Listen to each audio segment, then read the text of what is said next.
வணக்கம் ரோகளே. இன்றைக்கி நம்ம வீட்டில் சண்டே ஸ்பெஷல் நாட்டுக்கோழி பிரியாணி தாங்க. ஸ்கூல் ஆரம்பித்து ஒரு வாரம் ஆயிடுச்சு இல்லைங்களா? எல்லாம் அறக்க பறக்க சாப்பிட்டும் சாப்பிடாம ஸ்கூலுக்கு ஓடிக்கிட்டு இருந்தாங்க குழந்தைங்க எல்லாம். இந்த வாரம் வீக்கெண்ட் லீவ் இல்லைங்களா?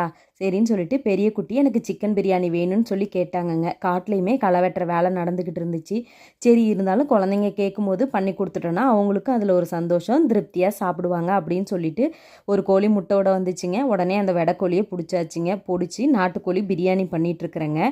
இதை பண்ணிகிட்ருக்கும் போதே சின்ன குட்டி வந்து, அம்மா எனக்கு கேசரி தான் பிடிக்கும், எனக்கு கேசரி வேணும்னு சொல்லி கேட்டாங்க. சரி, பெரியவங்களுக்கு பிடிச்ச பிரியாணி பண்ணுறோம், சின்ன குட்டிக்கு பிடிச்ச கேசரியும் பண்ணிடலான்னு சொல்லி கூடவே பண்ண ஆரம்பிச்சிட்டேங்க. நீங்கள் சொல்லுங்கள், உங்கள் வீட்டில் பெரிய குழந்தைக்கு காரமும் சின்ன குழந்தைக்கு இனிப்பும் அது மாதிரி மாற்றி மாற்றி படிக்கிற மாதிரி குழந்தைங்க இருக்காங்களா அப்படின்னு சொல்லிட்டு நம்ம வீட்டில் எப்பயுமே அப்படிதாங்க. அதே மாதிரி நீங்கள் உங்கள் குழந்தைங்களுக்கு இந்த வாரம் என்ன செஞ்சு கொடுத்தீங்க, அவங்க விரும்பி கேட்டதுங்கிறதையும் மறக்காமல் என் கூட ஷேர் பண்ணுங்கள். ருசியான பிரியாணி ரெடி, வாங்க சாப்பிட்லாம்.